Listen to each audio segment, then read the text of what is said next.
Setelah menikah, wanita ini mengalami kejadian yang membagongkan di rumah mertuanya. Meski begitu, ternyata dia juga mau hingga merasa itu adalah suatu kekonyolan yang terjadi pada keluarga barunya. Film dengan judul Abnormal Family yang dirilis pada tahun 1984 yang lalu akan menceritakan kisahnya. Hari itu di Jepang, hari yang indah. Menara Tokyo terlihat dari kejauhan hingga menambah kesan indah di dalam negeri sakura tersebut. Seorang wanita baru saja menikah dengan pria idamannya, dan mereka langsung melakukan begituan di malam harinya. Ketika dia dan suaminya beraksi, di bawah mereka ternyata ayah mertua beserta kedua anaknya, seraya mendengarkan mereka sedang begituan. Salah satu anaknya dari mertuanya yang bernama Koichi sempat mengatakan, pasti kakaknya sedang merasakan surga dunia. Ingin rasanya dia juga merasakan hal yang sama, tapi tentu saja nanti ketika dia sudah menikah. Sementara yang perempuan bernama Yuriko, katanya mirip sama mendiang ibu mereka yang udah lama meninggal dan lebih banyak diam ketimbang berbicara.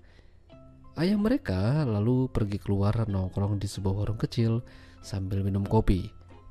Mungkin bukan hanya kopinya saja yang membuat dia betah berada di sana, tapi pelayannya juga berperan. Bahkan sampai warung itu mau tutup, sang ayah mertua masih ada di sana sampai harus diingatkan untuk pulang.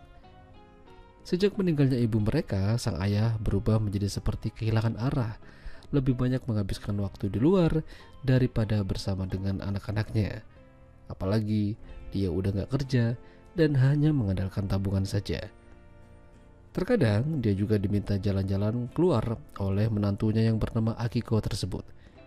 Cuaca bagus seperti ini, masa hanya bertahan di rumah saja? Lebih baik mencari udara segar, siapa tahu bisa dapat rezeki yang tak terduga. Pada akhirnya, sang ayah menuruti perkataan Akiko dan mereka pergi bersama-sama bersantai di sebuah pinggir jalan yang lokasinya mirip-mirip lah seperti kartun Doraemon. Sang ayah mengatakan hal yang cukup membuat Akiko terkejut kalau dia ini mirip seperti istrinya yang udah meninggal. Dia meminta Akiko untuk selalu menjalani rumah tangga yang benar dan baik dengan anaknya. Masalahnya, Akiko ini ternyata orang yang gampang sangean. Kala itu saja, ketika lakinya baru pulang kerja, dia melihat seperti ada bekas luka di punggung lakinya. Dia mencoba mengobati, tapi ujung-ujungnya malah begituan. Ya, aku sarankan lebih baik kalian tonton saja film fullnya sendirian aja ya. Banyak gunung kembar diobral di sini. Kehidupan keluarga mereka seperti kebanyakan keluarga lain pada umumnya saja. Yuriko yang sehabis pulang kerja lantas pergi ke warung, di mana sang ayah sering nongkrong di sana. Sementara Koichi udah berada di rumah, tapi dia izin keluar buat cari jajan karena merasa lapar. Terkadang Koichi dan ayahnya mancing bersama di bawah jembatan. Lalu tak lama Akiko datang membawakan makan siang untuk mereka sambil ngobrol. Jarang-jarang sih ada menantu yang akrabnya kebangetan sama mertua dan keponakannya sendiri. Akiko terus diminta ayah mertuanya untuk hidup dengan akur dengan suaminya. Hanya keluarga inilah yang dia punya. Lalu suatu hari Akiko mendapatkan pengakuan mengejutkan dari Koichi tentang apa yang dia lakukan beberapa bulan terakhir. Jadi dia sering izin keluar buat jajan. Tapi ternyata jajannya itu bukan jajan snack biasa, melainkan jajan buat sekedar ngelihat gunung kembar. Akiko tentu saja tidak setuju dengan apa yang dikerjakan oleh keponakannya. Jadi Akiko punya ide yang lebih membagongkan sih. Dia ngajari dan membiarkan Koichi menganu dirinya di rumah ketika lagi sepi. Ini tentu saja agak membagongkan.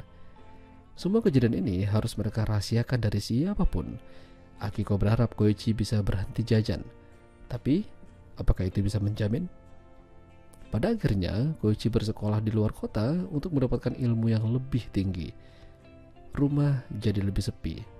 Jadi ketika Akiko sedang membersihkan dan membereskan rumah, pikirannya terkadang kemana-mana. Apapun yang bikin dia sange, pokoknya langsung begitu aja. Sementara sang ayah mertua berharap keluarga yang dia bangun ini bisa bertahan sampai ke generasi selanjutnya. Tentu saja dengan nilai dan moral yang sudah dia bangun, dari generasi ke generasi. Ya, itulah tadi alur cerita film Abnormal Family. Jika kalian suka dengan video ini, jangan lupa untuk tinggalkan like, dan sampai jumpa lagi.